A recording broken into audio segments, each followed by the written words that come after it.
இந்திய தர நிர்ணய அமைவனம் கோயம்புத்தூர் அலுவலகத்தின் சார்பில் வைர நகைகள் உற்பத்தியில் கடைபிடிக்க வேண்டிய தரநிலைகள் குறித்த விழிப்புணர்வு கருத்தரங்கம் காந்திபுரம் பகுதியில் உள்ள தனியார் ஹோட்டலில் இன்று நடைபெற்றது.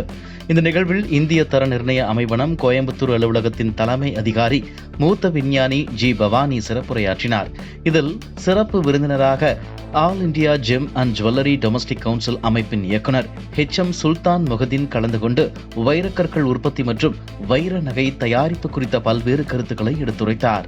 இதனையடுத்து இந்திய தர நிர்ணய அமைவனம் கோயம்புத்தூர் அலுவலகத்தின் விஞ்ஞானிகள் வி ரமேஷ், வினித்குமார், ரினோஜான் ஆகியோர் இந்திய தர நிர்ணய அமைவனத்தின் செயல்பாடுகள், தங்க நகை மற்றும் வைர நகை உற்பத்தியில் கடைபிடிக்க வேண்டிய IS 19649/2025 தர விதியின் முக்கியத்துவங்கள் மற்றும் தரச்சான்றிதழ் பெறுவதன் அவசியம் குறித்தும் விளக்கினர். இந்நிகழ்வில் கோவை, திருப்பூர், ஈரோடு, கோபிசெட்டிப்பாளையம் ஆகிய பகுதிகளைச் சேர்ந்த தங்கம், வைரம் நகை உற்பத்தியாளர்கள் மற்றும் விற்பனையாளர்கள் என 120க்கும் மேற்பட்டோர் கலந்து கொண்டனர். நம்ம மயில் மார்க்கோட தரத்தை நம்மளே ஸ்கேன் பண்ணி தெரிஞ்சுக்கலாம். மயில் மார்க்க நாங்க நம்புறோம். நாங்க நம்புறோம். நாங்க நம்புறோம். நாங்க நம்புறோம். நாங்க நம்புறோம்.